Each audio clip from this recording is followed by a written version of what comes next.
Channel ವಾರ್ತೆಗಳ ಪ್ರಾಯೋಜಕರು Muliya Keshav Bhat and sons, Madikeri, Konikoppa, Puttur, Belthangady, Bengaluru. Palace Toyota, Balaji auto enterprises Mysuru private limited, Mysuru, Madikeri, Kushalnagar.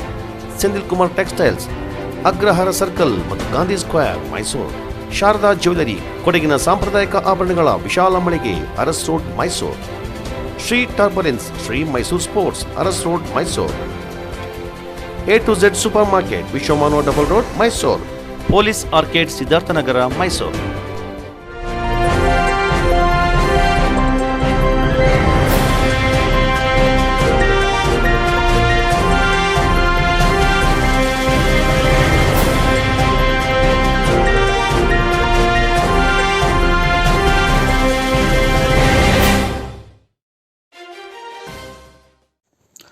ಸೋಮವಾರಪೇಟೆಯ ಸರ್ಕಾರಿ ಪದವಿ ಪೂರ್ವ ಕಾಲೇಜಿನ ಮೈದಾನದಲ್ಲಿ ನಿರ್ಮಾಣವಾಗಿರುವ ಸಿಂಥೆಟಿಕ್ ಟರ್ಫ್ ಹಾಕಿ ಕ್ರೀಡಾಂಗಣವನ್ನು ಕೊಡಗು ಜಿಲ್ಲಾ ಉಸ್ತುವಾರಿ ಸಚಿವರಾದ ಎನ್ಎಸ್ ಬೋಸರಾಜು ಉದ್ಘಾಟಿಸಿದರು.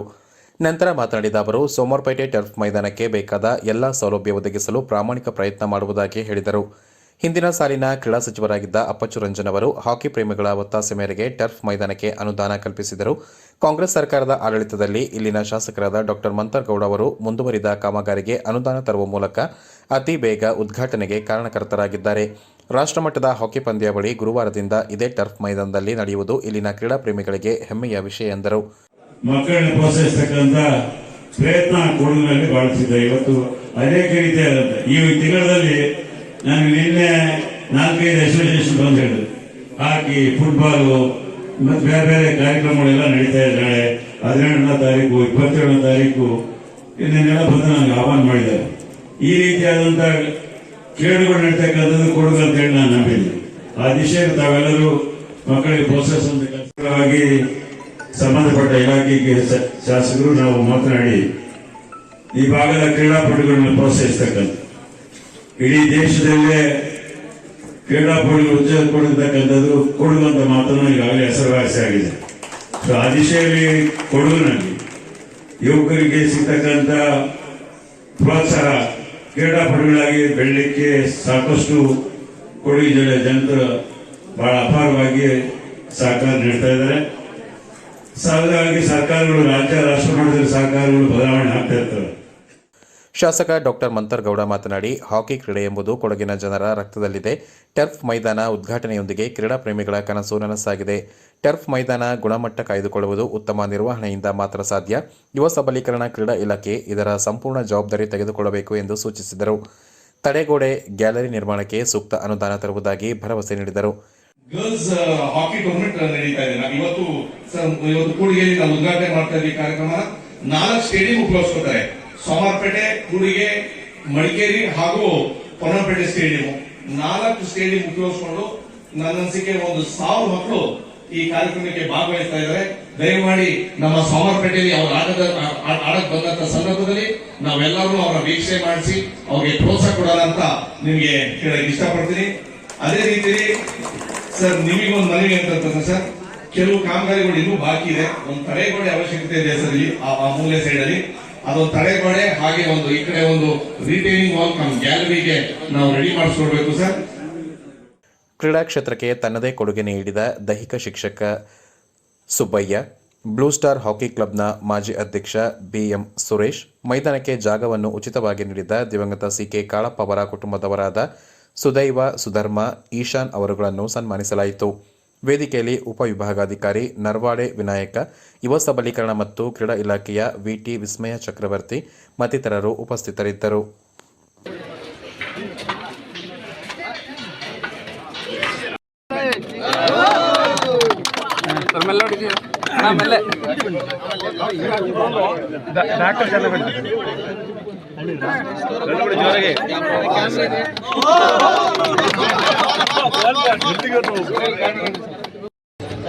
ಸನ್ಮಾನ್ಯ ಸಚಿವರು ಹಾಗೂ ಮಾನ್ಯ ಶಾಸಕರು, ಜೋರಾಗಿ ಚಪ್ಪಾಳೆ ಇರಲಿ.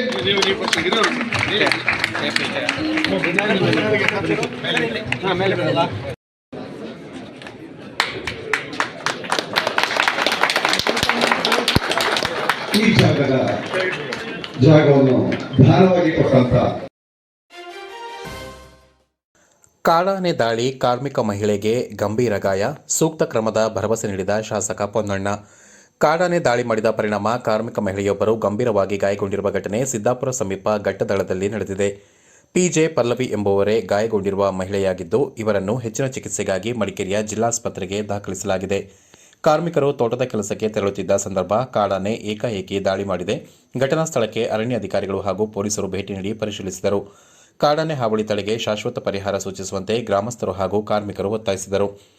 ಮುಖ್ಯಮಂತ್ರಿಗಳ ಕಾನೂನು ಸಲಹೆಗಾರ ಹಾಗೂ ವಿರಾಜಪೇಟೆ ಕ್ಷೇತ್ರದ ಶಾಸಕ ಎಎಸ್ ಪೊನ್ನಣ್ಣ ಅವರು ಆಸ್ಪತ್ರೆಗೆ ತೆರಳಿ ಕಾಡಾನೆ ದಾಳಿ ಕುರಿತು ಮಾಹಿತಿ ಪಡೆದರು. ಗಾಯಾಳು ಪಲ್ಲವಿ ಹಾಗೂ ಕುಟುಂಬದ ಸದಸ್ಯರಿಗೆ ಸಾಂತ್ವನ ಹೇಳಿ ಧೈರ್ಯ ತುಂಬಿದರು.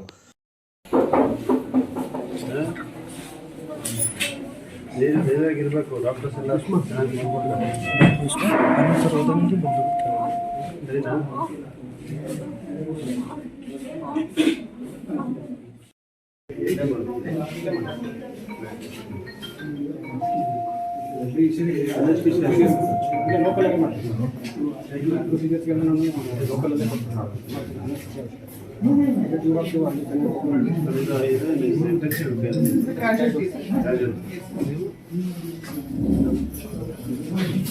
ಎಲ್ಲ ಕಡೆಗೂ ಕೂಡ ಬಳಿಕ ಸುದ್ದಿಗಾರರೊಂದಿಗೆ ಮಾತನಾಡಿದ ಅವರು, ಸದ್ಯಕ್ಕೆ ಮಹಿಳೆಯ ಆರೋಗ್ಯ ಸ್ಥಿತಿ ಸಹಜವಾಗಿದೆ. ಹೆಚ್ಚಿನ ಚಿಕಿತ್ಸೆ ಬೇಕಾದಲ್ಲಿ ಎಲ್ಲ ವ್ಯವಸ್ಥೆಗಳನ್ನು ಮಾಡಲಾಗುವುದು. ತಜ್ಞರ ಸಲಹೆ ನಂತರ ಮುಂದಿನ ನಿರ್ಧಾರ ತೆಗೆದುಕೊಳ್ಳಲಾಗುವುದು. ದಾಳಿ ಮಾಡಿದ ಒಂಟಿ ಸಲಗ ಈ ಪ್ರದೇಶಕ್ಕೆ ಹೊಸದು ಎಂದು ಅರಣ್ಯ ಇಲಾಖೆ ಅಂದಾಜಿಸಿದೆ ಎಂದರು. ಈ ಹಿಂದಿನ ಸರ್ಕಾರ ವನ್ಯಜೀವಿ ಹಾವಳಿ ತಡೆ ಯೋಜನೆ ಕಾರ್ಯಗತದಲ್ಲಿ ವಿಫಲವಾಗಿದೆ ಎಂದು ಆರೋಪಿಸಿದ ಶಾಸಕರು, ನಮ್ಮ ಸರ್ಕಾರ ರೈಲ್ವೆ ಬ್ಯಾರಿಕೇಡ್ ನಿರ್ಮಾಣ, ಆನೆ ಓಡಿಸುವ ಕಾರ್ಯಾಚರಣೆ ಕೈಗೊಂಡ ಹಿನ್ನೆಲೆ ಕಳೆದ 4 ತಿಂಗಳಿನಿಂದ ಉಪಟಳ ಹಾಗೂ ದಾಳಿ ಪ್ರಮಾಣ ಕಡಿಮೆಯಾಗಿದೆ ಎಂದು ತಿಳಿಸಿದರು. ಮುಂದಿನ ದಿನಗಳಲ್ಲಿ ಮತ್ತಷ್ಟು ಅನುದಾನವನ್ನು ವನ್ಯಜೀವಿ ಹಾವಳಿ ತಡೆಗೆ ಸರ್ಕಾರ ನೀಡಲಿದೆ ಎಂದು ವಿಶ್ವಾಸ ವ್ಯಕ್ತಪಡಿಸಿದರು. ಸಿದ್ದಾಪುರ ಭಾಗದ ಘಟ್ಟದಾಳ ಇವತ್ತು ಒಂದು ಆನೆಯಿಂದ ಹಲ್ಲೆಯಾಗಿ ಒಬ್ಬ ಯುವತಿ 28 ವರ್ಷದ ಪಲ್ಲವಿ ಅವರಿಗೆ ನಾವು ಮೊದಲನೇದಾಗಿ ಸಿದ್ದಾಪುರ ಆಸ್ಪತ್ರೆಗೆ ಕರ್ಕೊಂಡು ಹೋಗಿ ಅಲ್ಲಿ ಫಸ್ಟ್ ಏಡ್ ಮೊದಲನೇ ಚಿಕಿತ್ಸೆಯನ್ನು ಪಡ್ಕೊಂಡು ನಂತರ ಇನ್ನಷ್ಟು ಹೆಚ್ಚಿನ ಚಿಕಿತ್ಸೆ ಬೇಕು ಅಂಥೇಳಿ ಅವ್ರಿಗೆ ಎದೆಭಾಗದಲ್ಲಿ ಲಂಗ್ಸ್ನಲ್ಲಿ ಸ್ವಲ್ಪ ಏರ್ ತುಂಬಿಕೊಂಡಿತ್ತು, ಗಾಳಿ ತುಂಬಿಕೊಂಡಿತ್ತು, ಉಸಿರಾಡಕ್ಕೆ ತೊಂದರೆ ಆಗಿರೋದ್ರಿಂದ ಇಲ್ಲಿ ಇವತ್ತು ಡಿಸ್ಟ್ರಿಕ್ಟ್ ಜಿಲ್ಲಾ ಆಸ್ಪತ್ರೆಗೆ ತೊಗೊಂಬಂದು ಸೇರಿಸಿದ್ದಾರೆ. ಡಾಕ್ಟರ್ಸ್ಗಳೆಲ್ಲ ಅವರಿಗೆ ಏನು ತೊಂದರೆ ಇಲ್ಲ, ಸಮಸ್ಯೆ ಇಲ್ಲ, ಸ್ಟೇಬಲ್ ಆಗಿದ್ದಾರೆ ಅಂತ ಹೇಳುವಂಥ ಮಾಹಿತಿಯನ್ನು ಪಡ್ಕೊಂಡಿದ್ದೀವಿ. ಹಾಗೆ ಮುಂದಕ್ಕೆ ಏನಾದರೂ ಇನ್ನಷ್ಟು ಉನ್ನತ ಮಟ್ಟದ ಚಿಕಿತ್ಸೆ ಬೇಕಾದರೆ ಅಥವಾ ಸರ್ಜರಿ ಬೇಕಾದರೆ ಅಪೋಲೋ ಆಸ್ಪತ್ರೆಯಲ್ಲಿ ಉಚಿತವಾಗಿ ಚಿಕಿತ್ಸೆ ಮಾಡುವಂಥ ವ್ಯವಸ್ಥೆಯನ್ನು ಅರಣ್ಯ ಇಲಾಖೆ ಮೂಲಕ ಮಾಡ್ತಾ ಇದ್ದೀವಿ ಅಂತಲೂ ಕೂಡ ಅವರ ಕುಟುಂಬಸ್ಥರಿಗೆ ಅವರ ಇವತ್ತು ಗಂಡನ ಜೊತೆ ಮಾತಾಡಿದ್ವಿ. ಅದರಿಂದ ಇಲ್ಲಿಯ ಸ್ಪೆಷಲಿಸ್ಟ್ ಯಾರಿದ್ದಾರೆ ಅವರು ತೀರ್ಮಾನ ಮಾಡ್ತಾರೆ ಇಲ್ಲೇ ಮಾಡ್ಬೋದಾ ಅಂತ.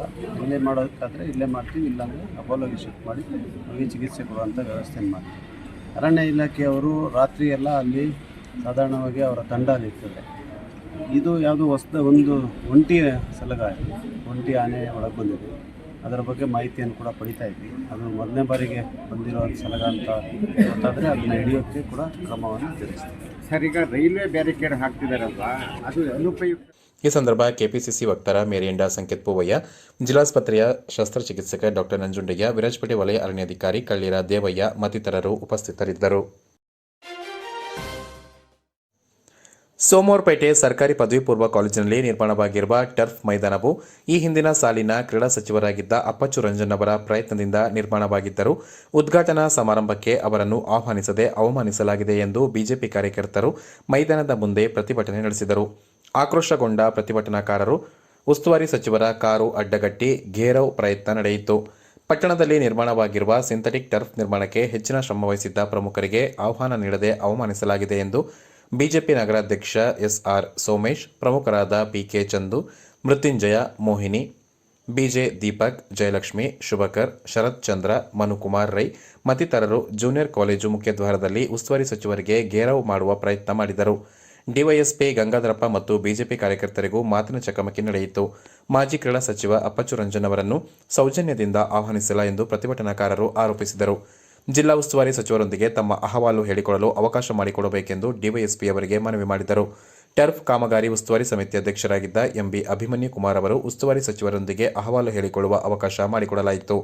ಸರ್ಕಾರದ ಶಿಷ್ಟಾಚಾರದಂತೆ ಆಹ್ವಾನ ಪತ್ರಿಕೆ ಮುದ್ರಿಸಲಾಗಿದೆ. ಯುವ ಸಬಲೀಕರಣ ಇಲಾಖೆಯ ಅಧಿಕಾರಿಗಳು ಜನಪ್ರತಿನಿಧಿಗಳಿಗೆ ಕರೆ ಮಾಡಿ ಆಹ್ವಾನ ನೀಡಲಾಗಿದೆ ಎಂದು ಹೇಳಿದರು. ಅಭಿವೃದ್ಧಿಯ ವಿಷಯದಲ್ಲಿ ಯಾರನ್ನು ನಿರ್ಲಕ್ಷ್ಯ ಮಾಡುವ ಪ್ರಮೇಯವೇ ಇಲ್ಲ ಎಂದು ಇದೇ ಸಂದರ್ಭ ತಿಳಿಸಿದರು.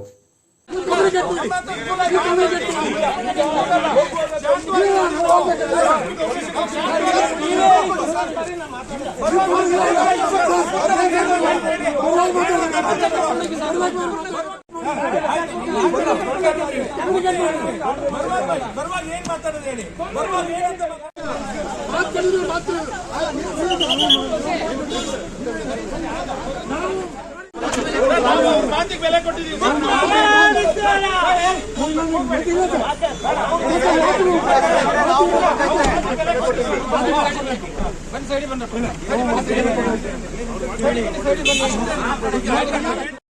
ನೀವು ಕಾನೂನು ಕೈ ತಗೊಂಡ್ರಿ, ನೀವು ಮುಂಚಿತ ಕಾನೂನು ಕೈಗೊಂಡ್ರಿ, ಎಲ್ಲೋ ತಪ್ಪು ಮಾಡಿದ್ರೆ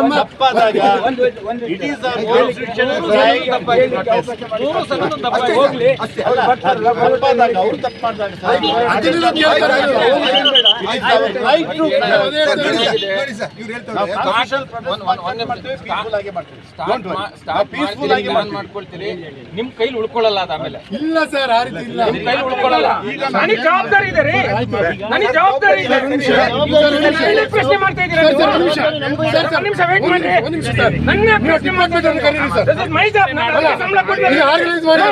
ಡಿಪಾರ್ಟ್ಮೆಂಟ್ ಅವ್ರನ್ನ ಕರೀರಿ ಸರ್, ಡಿಪಾರ್ಟ್ಮೆಂಟ್ ಅವ್ರನ್ನ ಕರೀರಿ ಸರ್, ಡಿಪಾರ್ಟ್ಮೆಂಟ್ ಅವ್ರನ್ನ ಕರೀರಿ ಸರ್, ಡಿಪಾರ್ಟ್ಮೆಂಟ್ ಅವ್ರು ಕರೀರಿ ಸರ್, ಡಿಪಾರ್ಟ್ಮೆಂಟ್ ಸೋಮೇಶ್ವರ್ ನಾನೇ ಕರಲಿ ಅವ್ರನ್ನ. ಅವ್ರು ತಾನೇ ಮಾಡಿದ್ರು.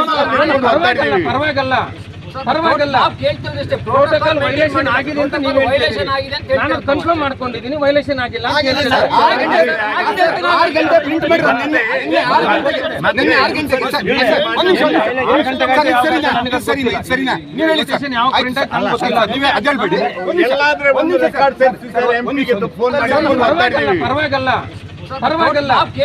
ಪ್ರೋಟೋಕಾಲ್ ವೈಲೇಷನ್ ಆಗಿದೆ ಅಂತ ನೀವು ನಾನು ಕನ್ಫರ್ಮ್ ಮಾಡ್ಕೊಂಡಿದ್ದೀನಿ. ವೈಲೇಷನ್ ಆಗಿಲ್ಲ.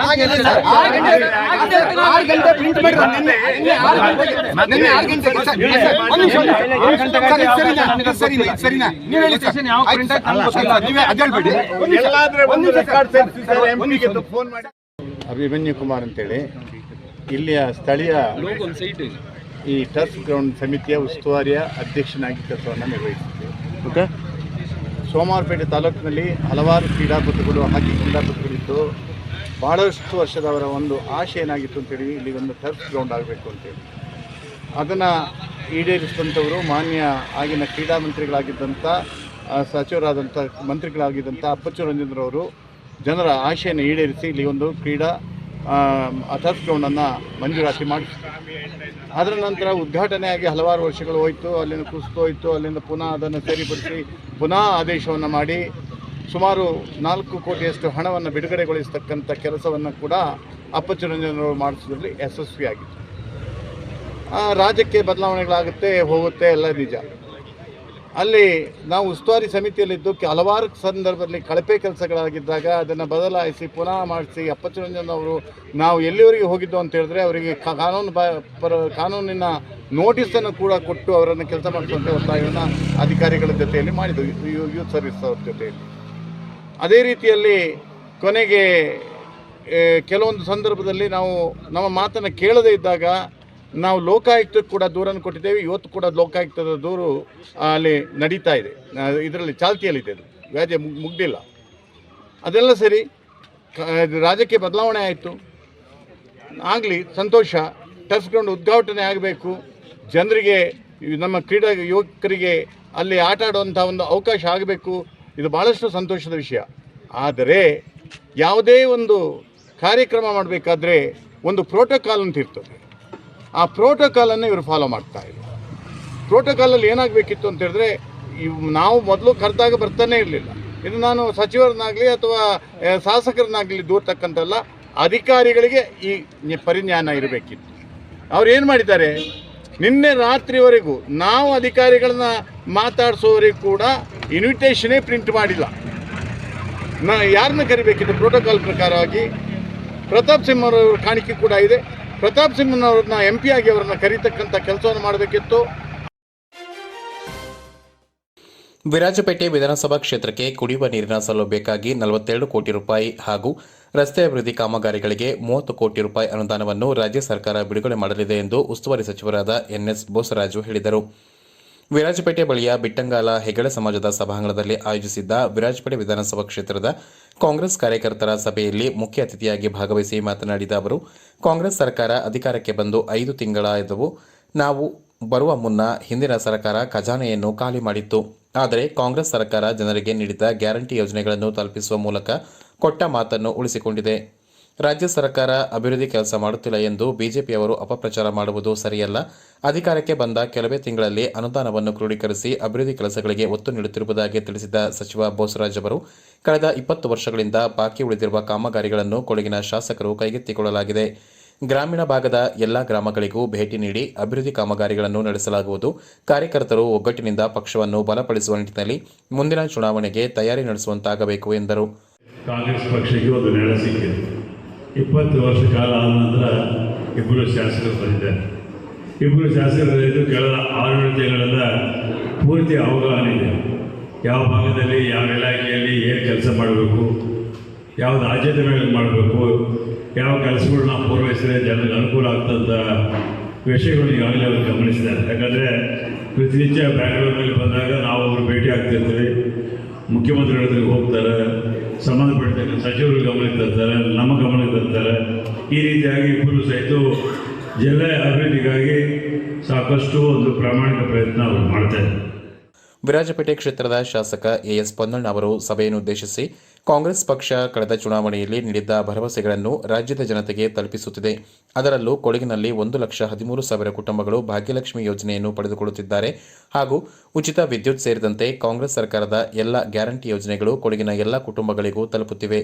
ಜಿಲ್ಲೆಯಲ್ಲಿ ಅನೇಕ ವರ್ಷಗಳಿಂದ ನೆನೆಗುದಿಗೆ ಬಿದ್ದಿರುವ ಕಾಮಗಾರಿಗಳನ್ನು ಕೈಗೆತ್ತಿಕೊಳ್ಳುವುದಾಗಿ ತಿಳಿಸಿದ ಶಾಸಕ ಪೊನ್ನಣ್ಣ ಅವರು, ಕೊಡಗಿನ ಅಭಿವೃದ್ಧಿಗೆ ವಿಶೇಷ ಪ್ಯಾಕೇಜ್ ನೀಡುವಂತೆ ಕೋರಲಾಗಿತ್ತು. ಅದೇ ರೀತಿ ಸಚಿವರು ಮುಖ್ಯಮಂತ್ರಿಗಳೊಂದಿಗೆ ಚರ್ಚಿಸಿ ಅನುದಾನ ಬಿಡುಗಡೆಗೊಳಿಸಿದ್ದಾರೆ. ಜಿಲ್ಲೆಯ ಅಭಿವೃದ್ಧಿಗೆ ಸಾರ್ವಜನಿಕರು ಕೈಜೋಡಿಸುವಂತಾಗಬೇಕು ಎಂದರು. ಪಕ್ಷದ ಸಂಘಟನೆಯ ವಿಚಾರ ರಾಜ್ಯ ಮಟ್ಟದಲ್ಲೂ ಕೂಡ ನಾವು ಅಧಿಕಾರಕ್ಕೆ ಬಂದ ನಂತರ ಪಕ್ಷ ಸಂಘಟನೆಯಲ್ಲಿ ಎಲ್ಲೋ ಸ್ವಲ್ಪ ನಿರ್ಲಕ್ಷ್ಯ ತೋರಿಸಿದ್ದೇವೆ, ಸ್ವಲ್ಪ ಆಲಸ್ಯ ಇದೆ ಅಂತ ಹೇಳುವಂಥದ್ರ ಬಗ್ಗೆ ಚರ್ಚೆ ಆಗ್ತದೆ. ಅದನ್ನು ನಾವೆಲ್ಲ ಕೂಡ ಒಪ್ಪಬೇಕಾಗಿದೆ. ಯಾಕಂದರೆ ನಾವು ಚುನಾವಣೆಯಲ್ಲಿ ಅಷ್ಟೊಂದು ಶ್ರಮೆ ಪಟ್ಟಿದ ನಂತರ ಸ್ವಲ್ಪ ಚುನಾವಣೆಯಲ್ಲಿ ಗೆಲುವು ಕೂಡ ಸಿಕ್ಕಿದಾಗ ಸ್ವಲ್ಪ ಆಲಸ್ಯ ಉಂಟಾಗೋದು ಸಹಜವಾದ ಕೆಲಸ. ಆದರೆ ನಮ್ಮ ಎದುರಾಳಿ ಅಷ್ಟು ಸುಲಭವಾಗಿ ನಾವು ಪರಿಗಣಿಸಲಿಕ್ಕೆ ಸಾಧ್ಯ ಇಲ್ಲ. ನಾವು ಸ್ವಲ್ಪ ಬಿಟ್ಟರೂ ಕೂಡ ರಾಜಕೀಯವಾಗಿ ನಮಗೆ ಮುಂದಿನ ದಿವಸದಲ್ಲಿ ಪರಿಣಾಮ ಬಹಳ ಅಪಾಯಕಾರಿ. ಅದರಿಂದ ನಾವು ಮತ್ತೆ ಸಂಘಟಿತರಾಗಬೇಕು. ನಮ್ಮ ಸರ್ಕಾರ ಬಂದ ನಂತರ ಬಂದಂಥ ಹಲವಾರು ಕಾರ್ಯಕ್ರಮಗಳೇನು ಅನುಷ್ಠಾನಕ್ಕೆ ತೆಗೆದಿದೆ, ಅದನ್ನು ಮತ್ತೆ ನಾವು ಜನರಿಗೆ ಮುಟ್ಟಿಸುವಂಥ ಕೆಲಸ ಆಗಬೇಕು. ಅದ್ರ ಬಗ್ಗೆ ನಾವು ಹೆಮ್ಮೆಯನ್ನು ಕೂಡ ವ್ಯಕ್ತಪಡಿಸಬೇಕು.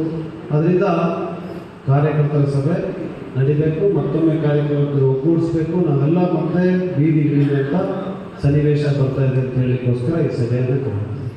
ಮಡಿಕೇರಿ ಕ್ಷೇತ್ರದ ಶಾಸಕ ಡಾಕ್ಟರ್ ಮಂತರ್ಗೌಡ ಮಾತನಾಡಿ, ಕಳೆದ ಚುನಾವಣೆಯಲ್ಲಿ 2023ರಲ್ಲಿ ಕೊಡಗಿನ ಜನತೆ ಉತ್ತಮ ಸಹಕಾರ ನೀಡಿದ್ದರು. ಅದೇ ರೀತಿ ಮುಂದಿನ ಚುನಾವಣೆಗೂ ಒಗ್ಗಟ್ಟಿನಿಂದ ಕೈಜೋಡಿಸಬೇಕು. ಉಸ್ತುವಾರಿ ಸಚಿವರು ಮುಖ್ಯಮಂತ್ರಿಯೊಂದಿಗೆ ಚರ್ಚಿಸಿ ಕೊಡಗಿಗೆ ಉತ್ತಮ ಅನುದಾನ ನೀಡುವುದಾಗಿ ತಿಳಿಸಿದ್ದಾರೆ. ಮುಂದಿನ ದಿನಗಳಲ್ಲಿ ಬಾಕಿ ಉಳಿದಿರುವ ಕಾಮಗಾರಿ ಸೇರಿದಂತೆ ಎಲ್ಲ ಅಭಿವೃದ್ಧಿ ಕೆಲಸಗಳು ನಡೆಯಲಿದೆ ಎಂದರು.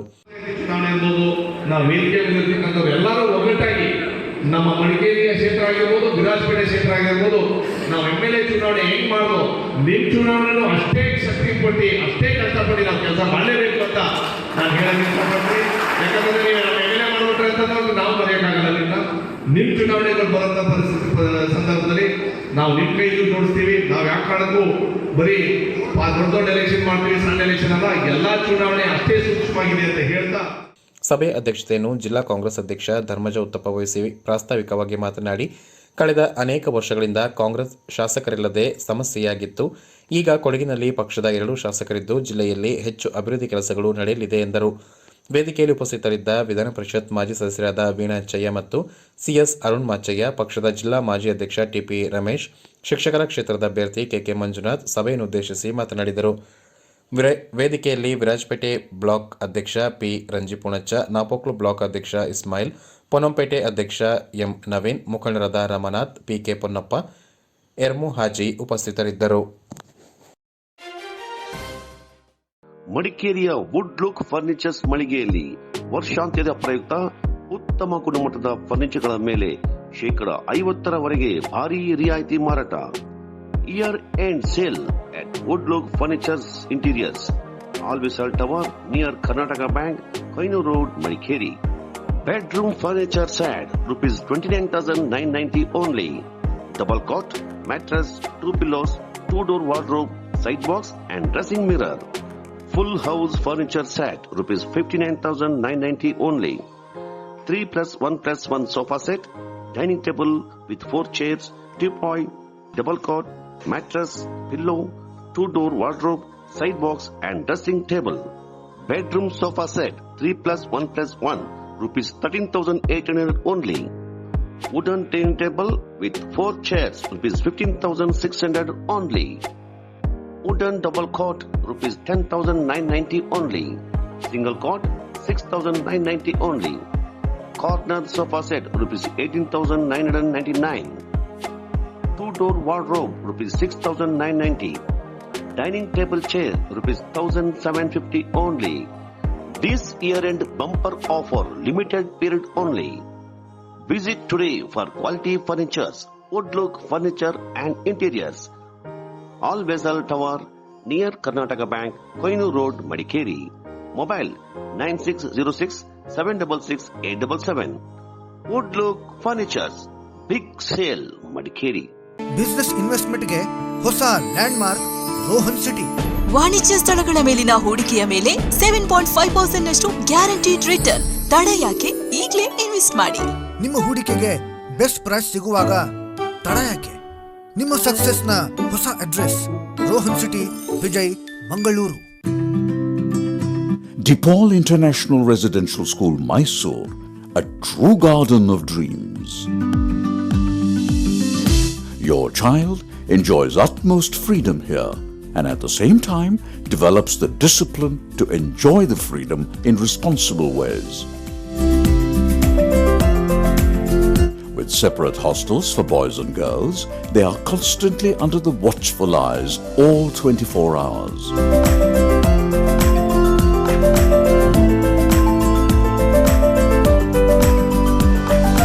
Your child will absolutely enjoy the atmosphere of games and sports all year round, with every facility maintained to global standards. From day one, DePaul International Residential School prepares your child to play leadership roles in the global arena. DePaul International Residential School, Mysore, a true garden of dreams. ವಿಶ್ವ ವಿನೂತನ ಚಿನ್ನಾಭರಣಗಳ ಹಬ್ಬ ಮುಳಿಯ ಚಿನ್ನೋತ್ಸವ ಇದೆ December 4ರಿಂದ 24ರವರೆಗೆ Madikeri ಹಾಗೂ ಗೋಣಿಕೊಪ್ಪಲಿನ ಮುಳಿಯಾದಲ್ಲಿ. ಚಿನ್ನೋತ್ಸವದಲ್ಲಿ ಮಹತಿ antique collection, ಅಮೂಲ್ಯ diamond ಆಭರಣಗಳು, Muliya ಸಿಲ್ವರಿಯಾದಲ್ಲಿ 92.5 sterling ಬೆಳ್ಳಿ ಆಭರಣಗಳು, ವೇದಾಂತ್, ಕುಂದನ್ ಮತ್ತು ಪೋಲ್ಕಿ ಡೈಮಂಡ್ ಆರ್ನಮೆಂಟ್ಸ್. ನಿಮ್ಮ ಆಯ್ಕೆಯ ಆಭರಣಗಳನ್ನು ಖರೀದಿಸಿ ಸಂಭ್ರಮಿಸಿ. ಮುಳಿಯ ಜುವೆಲ್ಸ್, ಮಡಿಕೇರಿ ಮತ್ತು ಗೋಣಿಕೊಪ್ಪಲು. ಕಾಂಗ್ರೆಸ್ ಸರ್ಕಾರದ ವಿರುದ್ಧ ಅಸಮಾಧಾನ, ಮಡಿಕೇರಿಯಲ್ಲಿ ಬಿಜೆಪಿ ಪ್ರತಿಭಟನೆ. 3 ದಶಕಗಳ ಹಿಂದಿನ ಶ್ರೀರಾಮ ಜನ್ಮಭೂಮಿ ಹೋರಾಟದ ಘಟನೆಯನ್ನು ಆಧರಿಸಿ ಹುಬ್ಬಳ್ಳಿಯಲ್ಲಿ ಕರಸೇವಕರನ್ನು ಬಂಧಿಸಿರುವ ಕ್ರಮವನ್ನು ಖಂಡಿಸಿ ಕೊಡಗು ಜಿಲ್ಲಾ ಬಿಜೆಪಿ ನಗರದ ಸ್ಕ್ವಾಡ್ರನ್ ಲೀಡರ್ ಅಜ್ಜಮಾಡ ದೇವಯ್ಯ ವೃತ್ತದಲ್ಲಿ ಪ್ರತಿಭಟನೆ ನಡೆಸಿತು. ಕಾಂಗ್ರೆಸ್ ಸರ್ಕಾರ ಮತ್ತು ಮುಖ್ಯಮಂತ್ರಿ ಸಿದ್ದರಾಮಯ್ಯ ಅವರ ವಿರುದ್ಧ ಘೋಷಣೆಗಳನ್ನು ಕೂಗಿ ಅಸಮಾಧಾನ ವ್ಯಕ್ತಪಡಿಸಿದ ಬಿಜೆಪಿ ಪ್ರಮುಖರು ಒಂದು ಸಮುದಾಯವನ್ನು ಓಲೈಸಿಕೊಳ್ಳುವುದಕ್ಕಾಗಿ ಸರ್ಕಾರ ಈ ರೀತಿಯ ಕ್ರಮಗಳನ್ನು ಕೈಗೊಳ್ಳುತ್ತಿದೆ ಎಂದು ಆರೋಪಿಸಿದರು. ಮಾಡುತ್ತಿರುವ ಸಿದ್ದರಾಮಯ್ಯನಿಗೆ, ಸೇವಕರನ್ನು ಬಂಧಿಸುತ್ತಿರುವ ಕಾಂಗ್ರೆಸ್ ಸರ್ಕಾರಕ್ಕೆ, ಸೇವಕರನ್ನು ಬಂಧಿಸುತ್ತಿರುವ ಕಾಂಗ್ರೆಸ್ ಸರ್ಕಾರಕ್ಕೆ, ಕಾಂಗ್ರೆಸ್ನ ಹಿಂದೂ ವಿರೋಧಿ ನೀತಿಗೆ, ಕಾಂಗ್ರೆಸ್ನ ಹಿಂದೂ ವಿರೋಧಿ ನೀತಿಗೆ ಜನಸೇವಕರನ್ನು ಸೇಡಿನಿಂದ ಬಂಧಿಸುತ್ತಿರುವ ಕಾಂಗ್ರೆಸ್ ಸರ್ಕಾರಕ್ಕೆ, ಜನಸೇವಕರನ್ನು ಭಾಷದಿಂದ ಬಂಧಿಸಿರುವ ಕಾಂಗ್ರೆಸ್ ಸರ್ಕಾರಕ್ಕೆ. ಮಾಜಿ ಶಾಸಕ ಕೆಜಿ ಬೋಪಯ್ಯ ಮಾತನಾಡಿ, ಸುಮಾರು 500 ವರ್ಷಗಳ ಹೋರಾಟದ ಫಲವಾಗಿ ರಾಮ ಮಂದಿರದ ಕನಸು ನನಸಾಗಿದೆ ಎಂದರು. ರಾಮ ಮಂದಿರದ ಉದ್ಘಾಟನೆ ಜನವರಿ 22ರಂದು ನಡೆಯಲಿದೆ. ನಾವು ರಾಮ ಭಕ್ತರೇ ಎಂದು ಬಾಯಿಯಲ್ಲಿ ಮಾತ್ರ ಹೇಳಿಕೊಂಡ ಕಾಂಗ್ರೆಸ್ಸಿಗರು ಸುಮಾರು 32 ವರ್ಷಗಳ ಹಳೆಯ ಪ್ರಕರಣದ ಆರೋಪ ಪಟ್ಟಿಯನ್ನು ನ್ಯಾಯಾಲಯಕ್ಕೆ ಸಲ್ಲಿಸುವ ಮೂಲಕ ರಾಮ ಭಕ್ತ ಕರಸೇವರ ಬಂಧನಕ್ಕೆ ಕಾರಣಕರ್ತರಾಗಿದ್ದಾರೆ ಎಂದು ಅಸಮಾಧಾನ ವ್ಯಕ್ತಪಡಿಸಿದರು. 3 ದಶಕಗಳಷ್ಟು ಹಳೆಯ ಪ್ರಕರಣದ ಆರೋಪ ಪಟ್ಟಿ ಸಲ್ಲಿಕೆಗೆ ಸಂಬಂಧಿಸಿದಂತೆ ಇಲ್ಲಿಯವರೆಗೆ ಏನು ಮಾಡುತ್ತಿದ್ದೀರಿ ಎಂದು ಪ್ರಶ್ನಿಸಿದ ಅವರು, ರಾಮ ಮಂದಿರದ ಉದ್ಘಾಟನೆ ಹಂತದಲ್ಲಿ ಕರಸೇವಕರನ್ನು ಬಂಧಿಸುವ ಮೂಲಕ ಭಾವನೆಗಳನ್ನು ಕೆಣಕುವ ಕೆಲಸ ಮಾಡಲಾಗುತ್ತಿದೆ ಎಂದರು. ಬಹುಶಃ ಇವತ್ತು ನಿಮಗೆಲ್ಲ ಗೊತ್ತಿದ್ದ ಹಾಗೆ 500 ವರ್ಷಗಳ ಹಿಂದೂ ಸಮಾಜದ ಹೋರಾಟ ಅಯೋಧ್ಯೆಯಲ್ಲಿ ಶ್ರೀರಾಮಚಂದ್ರನ ಭವ್ಯ ಮಂದಿರ ಆಗಬೇಕು ಅನ್ನುವಂಥ ಒಂದು ಕನಸನ್ನು ಕಂಡು 500 ವರ್ಷಗಳಿಂದ ಹೋರಾಟ ಮಾಡಿ ಆ ಕನಸು ಜನವರಿ 22ನೇ ತಾರೀಕು ಸನ್ಮಾನ್ಯ ಈ ದೇಶದ ಹೆಮ್ಮೆಯ ಪ್ರಧಾನಿಗಳಾದಂಥ ನರೇಂದ್ರ ಮೋದಿಯವರ ಒಂದು ನೇತೃತ್ವದಲ್ಲಿ ಭವ್ಯ ರಾಮ ಮಂದಿರ ಉದ್ಘಾಟನೆಯಾಗಿ ಇಡೀ ದೇಶದ ಜನತೆ ಸಂಭ್ರಮದಲ್ಲಿದ್ದಾರೆ. ಕಾಂಗ್ರೆಸ್ನವರು ಕೂಡ ನಾವು ಕೂಡ ರಾಮನ ಭಕ್ತರೇ, ನಾವು ಅದನ್ನು ಸಂಭ್ರಮಿಸ್ತೇವೆ ಅನ್ನುವಂಥ ಮಾತನ್ನು ಬಾಯಲ್ಲಿ ಹೇಳಿದರೆ, ಇವತ್ತು ನಿಮಗೆ ಗೊತ್ತಿದ್ದ ಹಾಗೆ ಹುಬ್ಬಳ್ಳಿಯಲ್ಲಿ ಅವರೇ ಹೇಳಿದಾಗೆ 32 ವರ್ಷದ ಹಿಂದಿನ ಕೇಸ್ 32 ವರ್ಷ ಆಗಿ ಈಗ ಅದಕ್ಕೆ ಚಾರ್ಜ್ ಶೀಟ್ ಹಾಕಿ ಬಂಧಿಸ್ತೇವೆ. ಜಿಲ್ಲಾ ಬಿಜೆಪಿ ಅಧ್ಯಕ್ಷ ರಾಬಿನ್ ದೇವಯ್ಯ ಮಾತನಾಡಿ, ಕರಸೇವಕರನ್ನು ಸರ್ಕಾರ ಬಂಧಿಸಿರುವುದು ಖಂಡನೀಯ. ಅಯೋಧ್ಯೆಯಲ್ಲಿ ರಾಮಮಂದಿರ ನಿರ್ಮಾಣಕ್ಕೆ ಸಂಬಂಧಿಸಿದಂತೆ ಕರಸೇವೆ ನಡೆಸಿದ್ದವರೆಲ್ಲರನ್ನ ಬಂಧಿಸುವ ತಾಕತ್ತು ಇದ್ದಲ್ಲಿ ಅದನ್ನು ಸರ್ಕಾರ ಮಾಡಲಿ.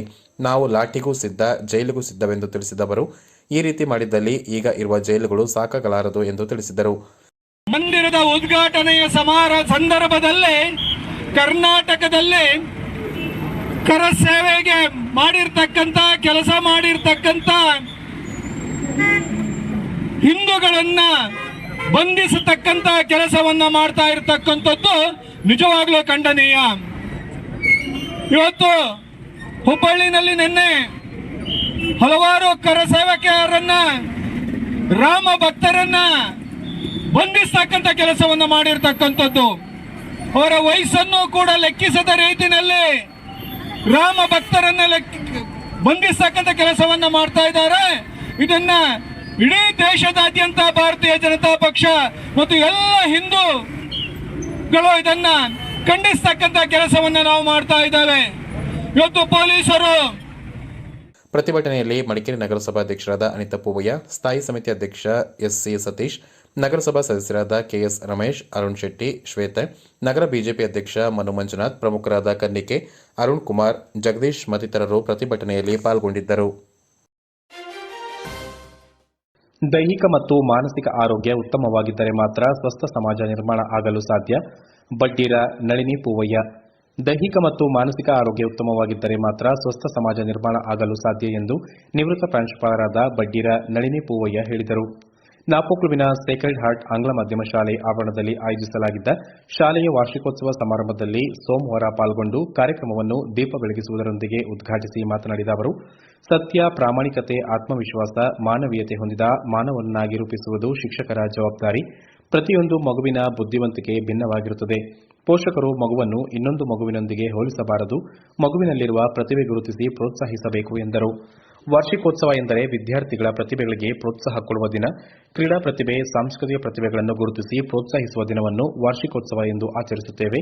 ಅಂತೆಯೇ ಹೊಸ ವರ್ಷ ಕೂಡ ಸಂಕಲ್ಪಗಳನ್ನು ಮಾಡುವಂತಹ ದಿನ. ಹೊಸ ವರ್ಷದ ಆಚರಣೆ ಕೇವಲ ಆಚರಣೆಯಲ್ಲಿ ಮುಗಿಯುವುದಲ್ಲ, ಹಿಂದಿನ ವರ್ಷಗಳ ಎಡರುತೊಡರುಗಳನ್ನು ನೆನಪಿಸಿಕೊಂಡು ಹೊಸ ವರ್ಷದಲ್ಲಿ ಸಂಕಲ್ಪ ಮಾಡಿದಾಗ ಹೊಸ ವರ್ಷದ ಆಚರಣೆಗೆ ಒಂದು ಅರ್ಥ ಬರುತ್ತದೆ ಎಂದರು. ಪರೀಕ್ಷೆಗಾಗಿ ಉತ್ತಮ ಸಿದ್ಧತೆಗಳನ್ನು ವಿದ್ಯಾರ್ಥಿಗಳು ಇಂದಿನಿಂದಲೇ ಸಿದ್ಧಪಡಿಸಿಕೊಳ್ಳಬೇಕು. ಜೀವನದಲ್ಲಿ ಗುರಿ ಇರಿಸಿ ಹಿರಿಯರಿಗೆ ಗೌರವ ಕೊಡುವುದನ್ನು ಕಲಿಯಬೇಕು. ಪೋಷಕರು ತಮ್ಮ ಮಕ್ಕಳನ್ನು ಸಮಾಜಕ್ಕೆ ಉಪಯೋಗವಾಗುವಂತಹ ಪ್ರಜೆಯನ್ನಾಗಿ ಬೆಳೆಸಬೇಕು.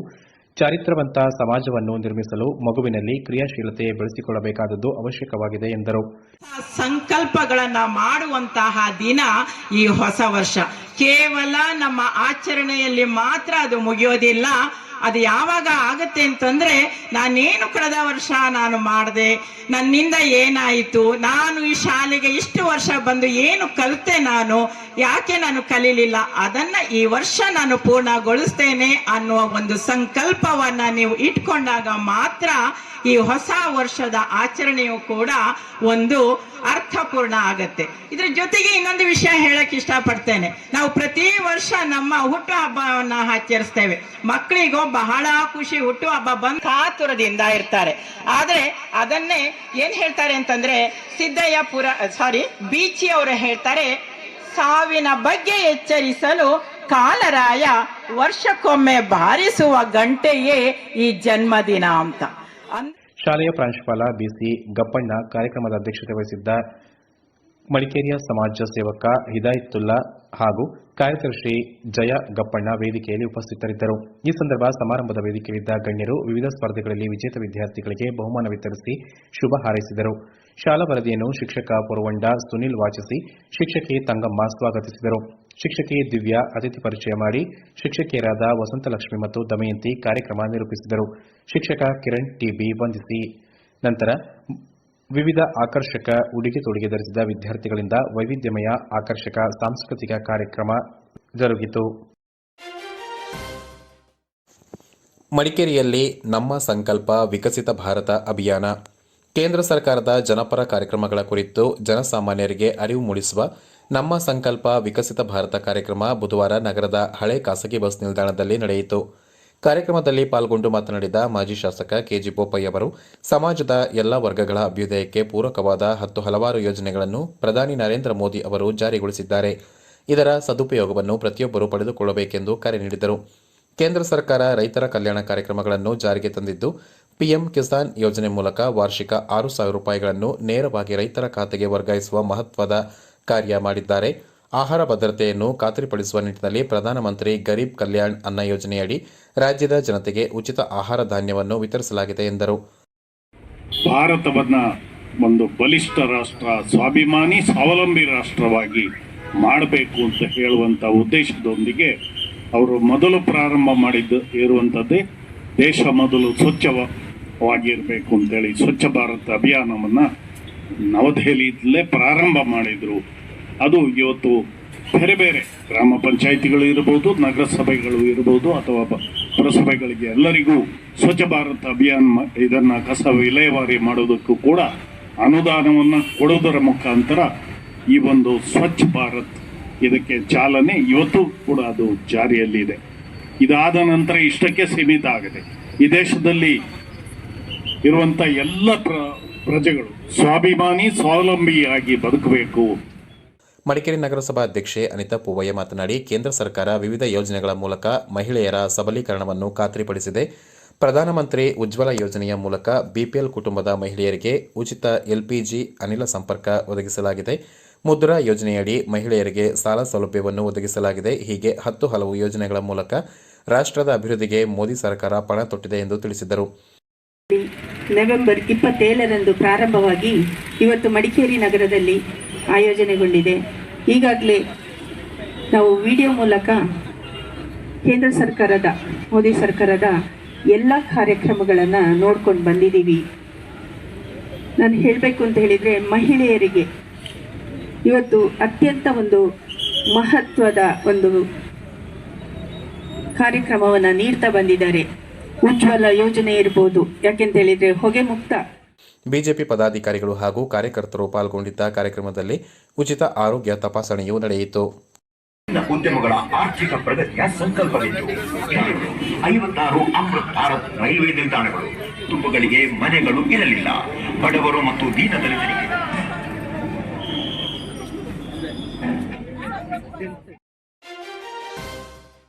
ಹಾ ರಾಜೀವ್, ನೀನಿಲ್ಲಿ ಯಾಕೆ? ನನ್ ಲೋನ್ ಬಗ್ಗೆ ಮೆಂಬರ್ ಜೊತೆ ಹೇಳಿದ್ದೆ. ಅಲ್ಲ, ನಿನ್ಗೆ ಯಾಕೆ ಲೋನು? ನನ್ ಮನೆ ಕೆಲಸ ಆಗ್ತಿರೋದು ಮೆಂಬರ್ ಗೊತ್ತಿಲ್ವಾ? ಪ್ಲಾಸ್ಟರಿಂಗ್, ಎಲೆಕ್ಟ್ರಿಕ್ ಐಟಮ್ಸ್ ನಿಂದ ದೊಡ್ಡ ಅಮೌಂಟ್ ಖರ್ಚಾಯ್ತು. ಸ್ವಲ್ಪ ಹಣ ಬಾಕಿ ಇದೆ. ಸ್ಯಾನಿಟರಿ ಐಟಮ್ಸ್, ಟೈಲ್ಸ್ ತಗೊಳಕ್ಕೆ ಆ ಹಣ ಸಾಲೋದಿಲ್ಲ ಮೆಂಬರ್. ಓ ರಾಜೀವ, ಟೈಲ್ಸ್, ಸ್ಯಾನಿಟರಿ ಐಟಮ್ಸ್ ಖರೀದಿಗೆ ನೀನ್ ಯಾಕೆ ಲೋನ್ ತಗೊಳ್ತಿದ್ಯಾ? ನಿನ್ ಕೈಯಲ್ಲಿ ಸ್ವಲ್ಪ ಹಣ ಉಂಟಲ್ವಾ? ಕೂಡ್ಲೆ ಎಬಿಸಿಗೆ ಹೋಗು, ಅಲ್ಲಿ ಅಮೋಘ ಆಫರ್ ಇದೆ. ABC grand discount sale. ಕೇರಳದಲ್ಲಿ ಹೃದಯ ಬಡಿತ ಹೆಚ್ಚಿಸಿದ ಅತಿ ಕಡಿಮೆ ಬೆಲೆಯ ಅತಿ ದೊಡ್ಡ ಆಫರ್ ಮತ್ತೊಮ್ಮೆ ಗ್ರ್ಯಾಂಡ್ ಡಿಸ್ಕೌಂಟ್ ಸೇಲ್. 37,990 ರೂಪಾಯಿಗೆ ಒಂದು ಮನೆಗೆ ಬೇಕಾದ ಎಲ್ಲ ಟೈಲ್ಸ್ ಗಳು ಲಭ್ಯ. ಒಂದು ಬಾತ್ರೂಮ್ಗೆ ಅವಶ್ಯವಿರುವ ಸ್ಯಾನಿಟರಿ ವೇರ್ ಅಂಡ್ ಫಿಟ್ಟಿಂಗ್ಸ್ 4,300 ರೂಪಾಯಿಗೆ. ಇದಲ್ಲದೆ ಆಕರ್ಷಕವಾದ ಕಾಂಬೋ ಆಫರ್ಗಳು, ಫ್ರೀ ಪರ್ಚೇಸ್ ಆಫರ್ಗಳು. ಅಲ್ಲ, ಈ ಆಫರ್ ನಲ್ಲಿ ಸಿಗೋ ಐಟಮ್ಸ್ ಒಳ್ಳೇದಾಗಿರುತ್ತಾ ಮೆಂಬರ್? ಬೇರೆಯವ್ರದ್ದು ನಂಗೆ ಗೊತ್ತಿಲ್ಲ. ABC ಅವರ ಆಫರ್ ನಲ್ಲಿ ಸಿಗುವ ಐಟಮ್ಗಳು ಬೆಸ್ಟ್ ಕ್ವಾಲಿಟಿ ಆಗಿರುತ್ತೆ. ಈ ಆಫರ್ ಕಣ್ಣೂರ್, ಕಾಸರಗೋಡ್, ಕಾಞಂಗಾಡ್ನ ABC ಸೇಲ್ಸ್ ಕಾರ್ಪೊರೇಷನ್ ನಲ್ಲಿ ಲಭ್ಯವಿದೆ. Bharati radio house Madikeri. ಮಡಿಕೇರಿಯ ಗಣಪತಿ ಬೀದಿಯಲ್ಲಿರುವ ವಿಶಾಲವಾದ ಭಾರತಿ ರೇಡಿಯೋ ಹೌಸ್ ಶೋರೂಮ್ನಲ್ಲಿ ಬ್ರಾಂಡೆಡ್ ಕಂಪನಿಗಳ TV, refrigerator, washing machine, audio system, microwave oven ಇನ್ನಿತರ ಉತ್ಕೃಷ್ಟ ಗುಣಮಟ್ಟದ ಗೃಹೋಪಯೋಗಿ ಎಲೆಕ್ಟ್ರಾನಿಕ್ಗಳು ಹಬ್ಬಗಳ ಪ್ರಯುಕ್ತ ವಿಶೇಷ ರಿಯಾಯಿತಿ ದರದಲ್ಲಿ ಲಭ್ಯ. ಫೆಸ್ಟಿವಲ್ ಧಮಾಕ at Bharati radio house, Ganapati street, Madikeri. ನಮ್ಮಲ್ಲಿ ಬ್ರಾಂಡೆಡ್ ಎಲೆಕ್ಟ್ರಾನಿಕ್ಗಳು ಅತ್ಯಂತ ಕಡಿಮೆ ಬೆಲೆಯಲ್ಲಿ. ಎಲೆಕ್ಟ್ರಾನಿಕ್ ವಸ್ತುಗಳ ಮೇಲೆ ಭಾರೀ ಎಕ್ಸ್ಚೇಂಜ್ ಆಫರ್. ಅಲ್ಲದೆ ಗ್ರಾಹಕರಿಗೆ ಶೂನ್ಯ ಬಡ್ಡಿ ದರದಲ್ಲಿ ಹಣಕಾಸು ಸೌಲಭ್ಯ.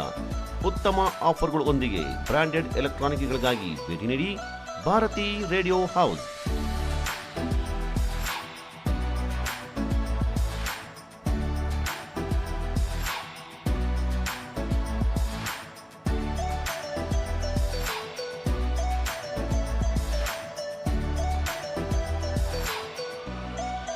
ಕೊಡಗಿನ ಜನರ ಅಚ್ಚುಮೆಚ್ಚಿನ ಹೋಮ್ ಅಪ್ಲಯನ್ಸಸ್ ಮಳಿಗೆ, ಗಣಪತಿ ಬೀದಿ, Madikeri. Phone 08272 295 021, mobile 9972 667405. Bharati radio house, Madikeri.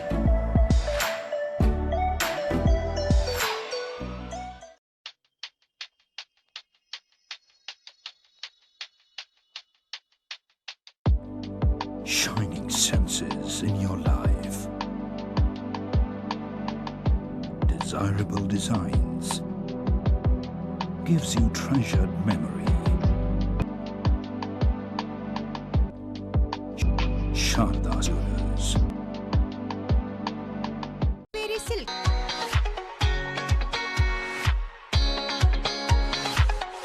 ಅಪ್ಪಟ ರೇಷ್ಮೆಯಿಂದ ನೇಯ್ದ ಮೈಸೂರು ಸಿಲ್ಕ್ಸ್, ಕಾಂಜೀಪುರಂ, ಧರ್ಮಾವರಂ, ಚಾಮುಂಡಿ ಸಿಲ್ಕ್ಸ್ ಹಾಗೂ ನಲ್ಲಿ ಸಿಲ್ಕ್ ಸೀರೆಗಳು ರಿಯಾಯಿತಿ ದರದಲ್ಲಿ ಮಾರಾಟ. ನೂತನ ಡಿಸೈನ್ಗಳು, ಮಹಿಳೆಯರ ಮನಮೆಚ್ಚುವ ಗುಣಮಟ್ಟದ ಸೀರೆಗಳು, ಅತ್ಯಾಕರ್ಷಕ ಆಫರ್ಗಳು.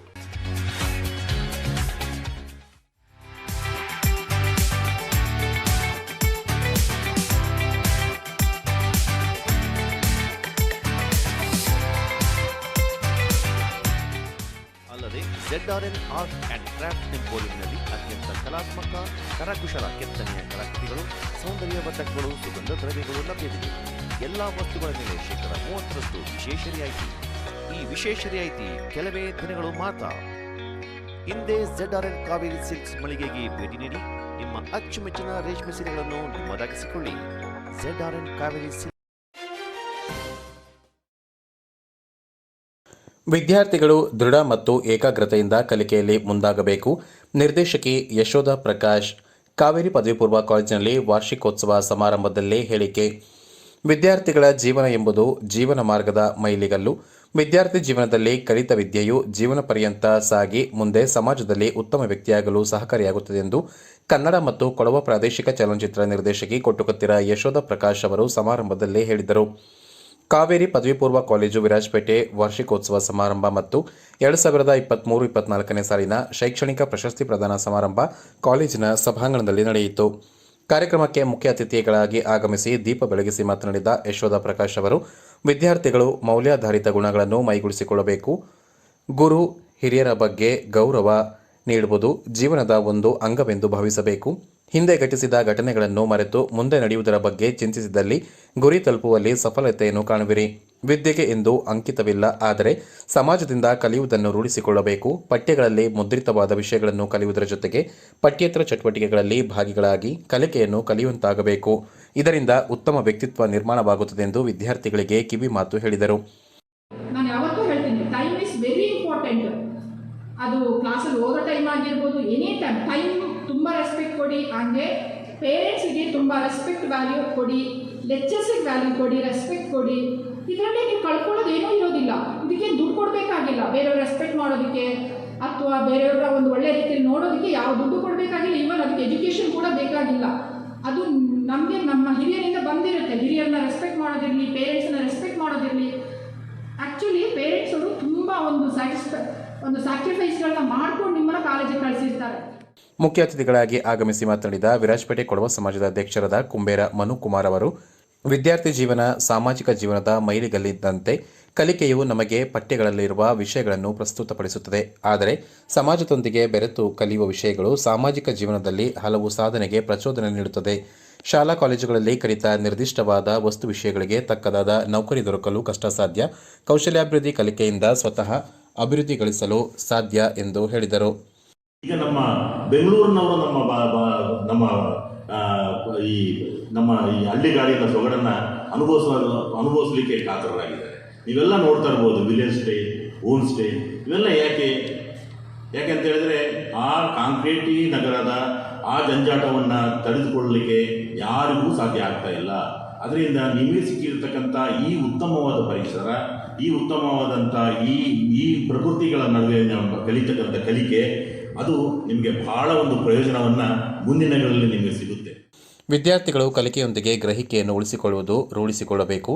ಕಾರಣ ಗ್ರಹಿಕೆಯಿಂದ ಕಲಿತ ವಿದ್ಯೆ ಜೀವನದ ಅಂತ್ಯವರೆಗೂ ಸಾಗುತ್ತದೆ. ವಿದ್ಯಾರ್ಥಿಗಳು ಮೊಬೈಲ್ ಬಳಕೆಯಿಂದಾಗಿ ಪೋಷಕರು, ರಕ್ತ ಸಂಬಂಧಿಗಳು, ಗುರುಗಳು, ಸ್ನೇಹಿತರ ನಡುವೆ ಇರುವ ಬಾಂಧವ್ಯಗಳು ಇಂದು ಹಂತ ಹಂತವಾಗಿ ಕಡಿಮೆಯಾಗುತ್ತಾ ಬಂದಿದೆ ಎಂದು ವಿಷಾದ ವ್ಯಕ್ತಪಡಿಸಿದರು. ತಮ್ಮ ಅವಶ್ಯಕತೆಗೆ ಮಾತ್ರ ಮೊಬೈಲ್ ಬಳಕೆ ಮಾಡಿ ಎಂದು ವಿದ್ಯಾರ್ಥಿಗಳಿಗೆ ಸಲಹೆ ನೀಡಿದರು. ಕಾವೇರಿ ಪದವಿ ಪೂರ್ವ ಕಾಲೇಜಿನ ಪ್ರಾಂಶುಪಾಲರಾದ ಎನ್.ಎಂ. ನಾಣಯ್ಯ ಅವರು 2023-24ನೇ ಸಾಲಿನ ಕಾಲೇಜಿನ ಶೈಕ್ಷಣಿಕ ವಾರ್ಷಿಕ ವರದಿಯನ್ನು ಕಾರ್ಯಕ್ರಮದ ಮುಂದಿಟ್ಟರು. ಕಾಲೇಜಿನ ಎನ್ಎಸ್ಎಸ್, ಎನ್ಸಿಸಿ, ಸಾಂಸ್ಕೃತಿಕ, ಕ್ರೀಡಾ ಕ್ಷೇತ್ರದಲ್ಲಿ ಗಣನೀಯ ಸಾಧನೆ ಮಾಡಿರುವ ವಿದ್ಯಾರ್ಥಿಗಳ ಸಾಧನೆ, ಕಾಲೇಜಿನ ಪ್ರಗತಿ ಬಗ್ಗೆ ವರದಿಯಲ್ಲಿ ಉಲ್ಲೇಖಿಸಿದರು. ಕಾರ್ಯಕ್ರಮದ ವೇದಿಕೆಯಲ್ಲಿ ಕನ್ನಡ ಮತ್ತು ಕೊಡವ ಪ್ರಾದೇಶಿಕ ಚಲನಚಿತ್ರ ನಿರ್ದೇಶಕಿಯಾದ ಕೊಟ್ಟುಕೊತ್ತಿರ ಯಶೋಧ ಪ್ರಕಾಶ್ ಅವರನ್ನು ಆತ್ಮೀಯವಾಗಿ ಸನ್ಮಾನಿಸಿದರು.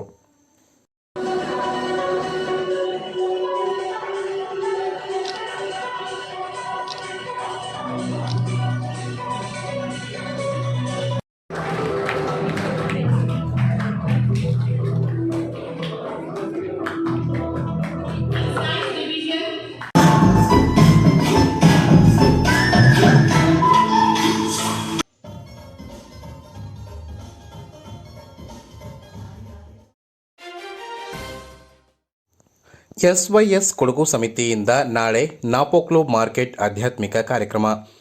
ಸುನ್ನಿ ಯುವಜನ ಸಂಘ ಎಸ್ವೈಎಸ್ ಕೊಡಗು ಜಿಲ್ಲಾ ಸಮಿತಿ ವತಿಯಿಂದ ಜನವರಿ 5ರಂದು ನಾಪೋಕ್ಲು ಮಾರ್ಕೆಟ್ ಎಂಬ ಆಧ್ಯಾತ್ಮಿಕ ಕಾರ್ಯಕ್ರಮ ನಡೆಯಲಿದೆ ಎಂದು ಸಮಿತಿಯ ಸಂಘಟನಾ ಕಾರ್ಯದರ್ಶಿ ಸಿಎಂ ಹಮೀದ್ ಮೌಲವಿ ತಿಳಿಸಿದ್ದಾರೆ. ನಗರದಲ್ಲಿ ಸುದ್ದಿಗೋಷ್ಠಿಯಲ್ಲಿ ಮಾತನಾಡಿದ ಅವರು, ಅಂದು ಸಂಜೆ 5 ಗಂಟೆಗೆ ಅಸರ್ ನಮಾಜಿನ ಬಳಿಕ ಹಿರಿಯ ವಿದ್ವಾಂಸರಾದ ಹುಸೈನ್ ಮುಸ್ಲಿಯಾರ್ ಕುಂಜಿಲ ಉಸ್ತಾದರ ನೇತೃತ್ವದಲ್ಲಿ ಚೆರಿಯಪರಂಬು ದರ್ಗಾ ಜಿಯಾರತ್ ನಡೆಯಲಿದ್ದು, ನಾಪೋಕ್ಲುವಿನ ಮಾರುಕಟ್ಟೆಯ ಮುಂಭಾಗ ನಡೆಯಲಿರುವ ಕಾರ್ಯಕ್ರಮದಲ್ಲಿ ಸ್ವಾಗತ ಸಮಿತಿಯ ಸಂಚಾಲಕ ಅಬ್ದುಲ್ ಹಮೀದ್ ಧ್ವಜಾರೋಹಣ ನೆರವೇರಿಸುವ ಮೂಲಕ ಕಾರ್ಯಕ್ರಮಕ್ಕೆ ಚಾಲನೆ ನೀಡಲಿದ್ದಾರೆ ಎಂದರು. ನಂತರ ಎಸ್ವೈಎಸ್ ಆಮಿಲಾ ಸಮಿತಿ ವತಿಯಿಂದ ಅಬ್ದುಲ್ಲಾ ಉಸ್ತಾದ್ ನೇತೃತ್ವದಲ್ಲಿ ಶೈಖುನಾ ಸಂಶುಲ್ ಉಲಾಮಾ ಮೌಲಿದ್ ಪಾರಾಯಣ ನಡೆಯಲಿದ್ದು, ಮಗ್ರಿಬ್ ನಮಾಜಿನ ನಂತರ ಬೃಹತ್ ಮುಜ್ಲಿಸುನ್ನೂರ್ ಆಧ್ಯಾತ್ಮಿಕ ಸಂಗಮ ಹಾಗೂ ಧಾರ್ಮಿಕ ಪ್ರವಚನ ಕಾರ್ಯಕ್ರಮ ನಡೆಯಲಿದೆ ಎಂದು ತಿಳಿಸಿದರು.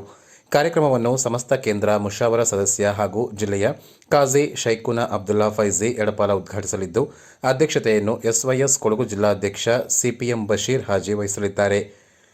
ಮುಸ್ಲಿ ಸುನ್ನೂರ್ ಆಧ್ಯಾತ್ಮಿಕ ಸಂಗಮ ಹಾಗೂ ದುವಾ ಮುಸ್ಲಿನ್ನ ನೇತೃತ್ವವನ್ನು ಆಧ್ಯಾತ್ಮಿಕ ನೇತಾರ ಪಾಣಕಾಡ್ ಸೈಯದ್ ಮಯೀನ್ ಅಲಿ ಶಿಹಾಬ್ ತಂಗಳ್ ವಹಿಸಲಿದ್ದು, ಮಹಮೂನ್ ಹುದವಿ ಮಲಪ್ಪುರಂ ಮುಖ್ಯ ಭಾಷಣ ಮಾಡಲಿದ್ದಾರೆ ಎಂದರು. ಮುಖ್ಯ ಅತಿಥಿಗಳಾಗಿ ಹುಸೈನ್ ಮುಸ್ಲಿಯಾರ್ ಕುಂಜಿಲ, ಮಾಜಿ ಶಾಸಕ ಇಬ್ರಾಹಿಂ ಮಾಸ್ಟರ್, ನಾಪೋಕ್ಲು ಜುಮಾ ಮಸೀದಿ ಅಧ್ಯಕ್ಷ ಎಚ್ಎಂ ಅಬ್ದುಲ್ ರೆಹಮಾನ್, ನಾಲ್ಕುನಾಡು ಮುಸ್ಲಿಂ ಜಮಾತ್ ಮುಖಂಡ ಪಿಎಂ ಖಾಸಿ, ಸಮಸ್ತ ಉಮರ ನಾಯಕರಾದ ಯಾಕೂಬ್ ಬಜೆಗುಂಡು, ಮಾಹಿನ್ ಹಾಜಿ, ಇಸ್ಮಾಯಿಲ್ ಅಶ್ರಫ್ ಮತ್ತಿತರರು ಭಾಗಿಯಾಗಲಿದ್ದಾರೆ. ಎಸ್ವೈಎಸ್ ಕೊಡಗು ಜಿಲ್ಲಾ ಸಮಿತಿಯಿಂದ ಈ ಪತ್ರಿಕಾಗೋಷ್ಠಿಯನ್ನು ಕರೆಯಲಾಗಿದೆ.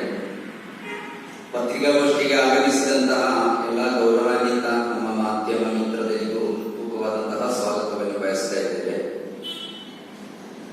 ಎಸ್ವೈಎಸ್ ಕೊಡಗು ಜಿಲ್ಲಾ ಸಮಿತಿಯು ಜನವರಿ 5 ಶುಕ್ರವಾರ ಸಂಜೆ 5 ಗಂಟೆಯಿಂದ ನಾಪೋಕ್ಲುವಿನ ಮಾರ್ಕೆಟ್ ಮುಂಭಾಗದಲ್ಲಿ ಬೃಹತ್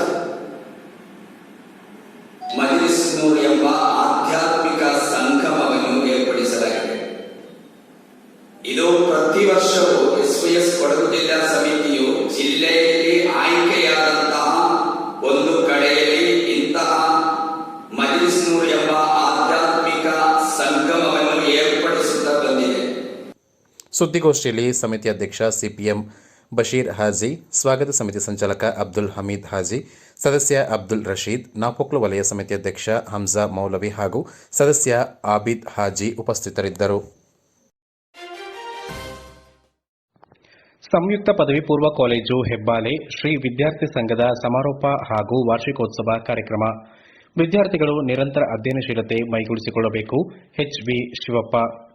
ವಿದ್ಯಾರ್ಥಿಗಳು ತಮ್ಮ ಪೋಷಕರ ಹಾಗೂ ಗುರುಗಳ ನಿರೀಕ್ಷೆಯಂತೆ ಚೆನ್ನಾಗಿ ಓದಿ ಸಮಾಜದಲ್ಲಿ ಉತ್ತಮ ಸ್ಥಾನಮಾನ ಹೊಂದಬೇಕು ಎಂದು ಸೋಮವಾರಪೇಟೆ ತಾಲೂಕು ಮೀನುಗಾರಿಕೆ ಇಲಾಖೆಯ ಸಹಾಯಕ ನಿರ್ದೇಶಕಿ ಮಿಲನ ಭರತ್ ಸಲಹೆ ನೀಡಿದರು. ಹೆಬ್ಬಾಲೆ ಸಂಯುಕ್ತ ಪದವಿ ಪೂರ್ವ ಕಾಲೇಜು ಶ್ರೀ ಕಾವೇರಿ ವಿದ್ಯಾರ್ಥಿ ಸಂಘದ ಸಮಾರೋಪ ಹಾಗೂ ವಾರ್ಷಿಕೋತ್ಸವ ಕಾರ್ಯಕ್ರಮ ಉದ್ಘಾಟಿಸಿ ಅವರು ಮಾತನಾಡಿದರು. ವಿದ್ಯಾರ್ಥಿಗಳ ಉತ್ತಮ ಹವ್ಯಾಸವನ್ನು ಬೆಳೆಸಿಕೊಳ್ಳಬೇಕು. ರಾಷ್ಟ್ರಕವಿಗಳ ಹಾಗೂ ಸಾಹಿತಿಗಳ ಪುಸ್ತಕಗಳನ್ನು ಓದುವ ಮೂಲಕ ಸಾಹಿತ್ಯಾಸಕ್ತಿ ಬೆಳೆಸಿಕೊಳ್ಳಬೇಕು ಎಂದರು.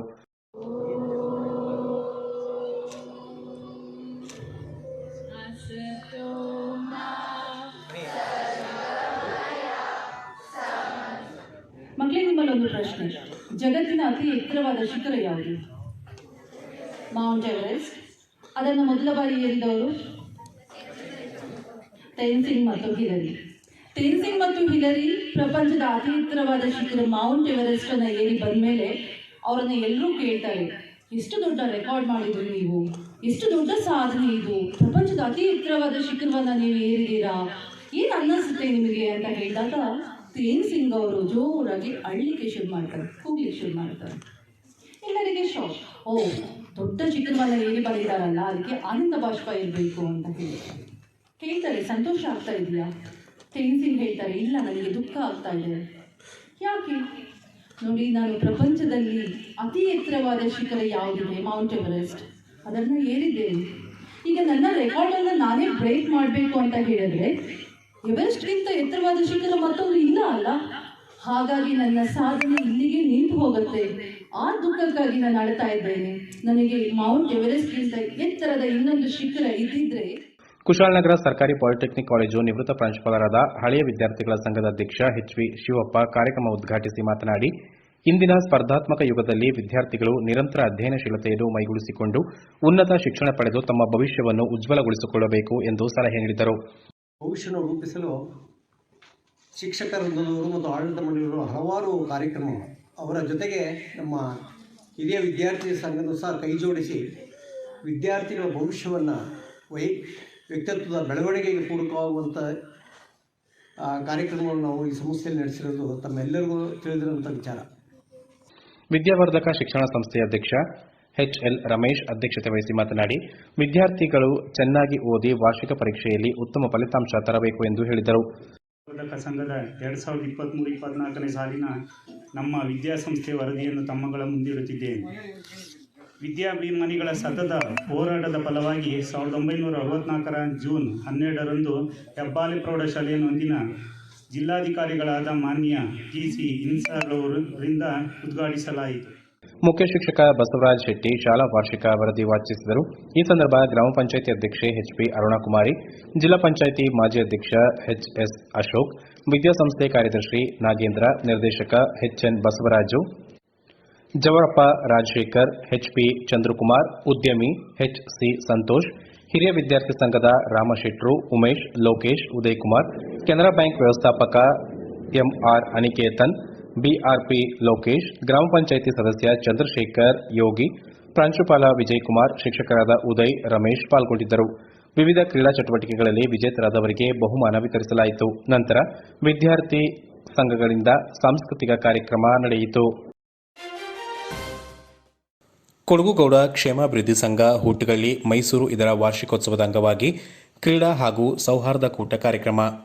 ಕೊಡಗುಗೌಡ ಕ್ಷೇಮಾಭಿವೃದ್ಧಿ ಸಂಘ ಹುಟ್ಟಗಳ್ಳಿ ಮೈಸೂರು ಇದರ ವಾರ್ಷಿಕೋತ್ಸವದ ಅಂಗವಾಗಿ ಕ್ರೀಡಾ ಹಾಗೂ ಸೌಹಾರ್ದ ಕೂಟ ಕಾರ್ಯಕ್ರಮ ಮೈಸೂರು ಗೌಡ ಸಮಾಜದ ಸಭಾಂಗಣದಲ್ಲಿ ಜರುಗಿತು. ಸಂಘದ ಅಧ್ಯಕ್ಷರಾದ ಪೊನ್ನಚನ ಅಪ್ಪಯ್ಯ ಅವರು ಅಧ್ಯಕ್ಷತೆ ವಹಿಸಿ ಮಾತನಾಡಿ, ಸಂಘದ ಸದಸ್ಯರುಗಳ ಸಂಖ್ಯೆಯ ಗಣನೀಯ ಏರಿಕೆ ಸಂಘದ ಅಭಿವೃದ್ಧಿ ಹಾಗೂ ಬೆಳವಣಿಗೆಯನ್ನು ಸೂಚಿಸುತ್ತದೆ. ಸಂಘದ ಮೂಲ ಹಾಗೂ ಮುಖ್ಯ ಉದ್ದೇಶವನ್ನು ಗುರಿಯಾಗಿಟ್ಟುಕೊಂಡು ನೀವೆಲ್ಲರೂ ಒಗ್ಗಟ್ಟಿನಿಂದ ಶ್ರಮಿಸಬೇಕಾಗಿದೆ ಎಂದರು. ಅಂತೆಯೇ ಸಂಘವು ತನ್ನದೇ ಆದ ನಿವೇಶನ ಹೊಂದುವ ಮೂಲಕ ತಮ್ಮದೇ ಆದ ಸ್ವಂತ ಕಟ್ಟಡವನ್ನು ಹೊಂದಬೇಕು ಎನ್ನುವ ಮಹತ್ತರವಾದ ತಮ್ಮ ಮನದ ಇಂಗಿತವನ್ನು ವ್ಯಕ್ತಪಡಿಸಿದರು. ಇದಕ್ಕಾಗಿ ಸರ್ವರ ಸಹಕಾರವನ್ನು ಕೋರಿ ಸರ್ವರ ಸಹಮತವನ್ನು ಪಡೆದುಕೊಂಡರು.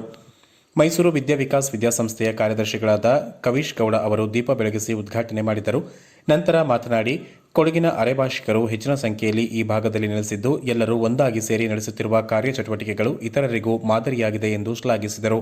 ಪ್ರತಿಭಾವಂತರನ್ನು ಗುರುತಿಸಿ ಪುರಸ್ಕರಿಸುವುದು, ವಿಶೇಷ ಸಾಧಕರನ್ನು ಸನ್ಮಾನಿಸಿ ಅಭಿನಂದಿಸುವುದು, ಹಿರಿಯ ನಾಗರಿಕರನ್ನು ಸನ್ಮಾನಿಸಿ ಗೌರವಿಸುವುದು ಬಹಳ ಹೆಮ್ಮೆಯ ವಿಚಾರ ಎಂದು ತಮ್ಮ ಅಭಿಪ್ರಾಯ ವ್ಯಕ್ತಪಡಿಸಿದರು. ಇನ್ನೋರ್ವ ಅತಿಥಿ ಡಾಕ್ಟರ್ ನೆರಿಯನ ಪ್ರವೀಣ್ ಕುಮಾರ್ ಮಾತನಾಡಿ, ಅರೆಭಾಷೆ ಸಂಸ್ಕೃತಿಯ ಬಗ್ಗೆ, ಸಂಪ್ರದಾಯದ ಬಗ್ಗೆ, ಜೀವನ ಶೈಲಿಯ ಬಗೆಗಿನ ವಿಚಾರಗಳನ್ನು ತುಂಬಾ ಸೊಗಸಾಗಿ ವರ್ಣನೆ ಮಾಡಿ ಹೇಳಿದರು. ಮಳೆಗಾಲ, ಚಳಿಗಾಲ ಮತ್ತು ಬೇಸಿಗೆ ಕೊಡಗಿನ ಜೀವನ ಶೈಲಿಯನ್ನು ಮನಮುಟ್ಟುವಂತೆ ಸವಿಸ್ತರವಾಗಿ ವರ್ಣಿಸಿದರು. ಡಾಕ್ಟರ್ ನೆರಿಯನ ಪ್ರವೀಣ್ ಅವರು ಅರೆಭಾಷೆ ಗೌಡರ ಹೆಮ್ಮೆಯ ಸಾಂಪ್ರದಾಯಿಕ ಉಡುಗೆ ಕುಪ್ಪಸದಟ್ಟಿ ಸಹಿತವಾಗಿ ಕಾಣಿಸಿಕೊಂಡು ತಾವು ಪ್ರಸಿದ್ಧ ವೈದ್ಯರಾಗಿದ್ದರೂ ಸಹ ಸಾಮಾನ್ಯರಲ್ಲಿ ಸಾಮಾನ್ಯರಂತೆ ಎಲ್ಲರೊಂದಿಗೆ ಬೆರೆತು ಆದರ್ಶರಾದರು. ಕಾರ್ಯಕ್ರಮದ ಅಂಗವಾಗಿ ಗ್ರಾಮೀಣ ಕ್ರೀಡಾಕೂಟಗಳು, ಸಾಂಸ್ಕೃತಿಕ ಕಾರ್ಯಕ್ರಮಗಳನ್ನು ಆಯೋಜಿಸಲಾಗಿತ್ತು. ಈ ಸಂದರ್ಭ ಕೊಡಗು ಗೌಡ ಕ್ಷೇಮಾಭಿವೃದ್ಧಿ ಸಂಘದ ಉಪಾಧ್ಯಕ್ಷರಾದ ಕುಯ್ಯಮುಡಿ ಗೀತಾ, ಗೌರವ ಕಾರ್ಯದರ್ಶಿಗಳಾದ ಬೋಳನ ಜಯಪ್ರಕಾಶ್, ಸಹ ಕಾರ್ಯದರ್ಶಿಗಳಾದ ಚೆರುಕನ ಲವ, ಗೌರವ ಕೋಶಾಧಿಕಾರಿಗಳಾದ ಚಿಕ್ಕೋಡಿ ರಮೇಶ್, ನಿರ್ದೇಶಕರಾದ ಉದಯನ ಸುರೇಶ್, ಚೆರುಕನ ಕುಶ, ಮೂವನ ನವೀನ್, ಮೂವನ ರಾಜೇಂದ್ರ, ನೆಕ್ಕಿಲ ಮಾಧವ, ಚಿಯಪ್ಪನ ರಾಜೇಶ್, ಕರ್ಣಯ್ಯನ ನೀಲಾಕ್ಷಿ ಮೋಹನ್, ಹೊಸಕ್ಲು ಅಪ್ಪಯ್ಯ ಸೇರಿದಂತೆ ಗಣ್ಯರು, ಜನಾಂಗ ಬಾಂಧವರು, ಭಾಷಾಭಿಮಾನಿಗಳು ಹೆಚ್ಚಿನ ಸಂಖ್ಯೆಯಲ್ಲಿ ಭಾಗವಹಿಸಿದ್ದರು.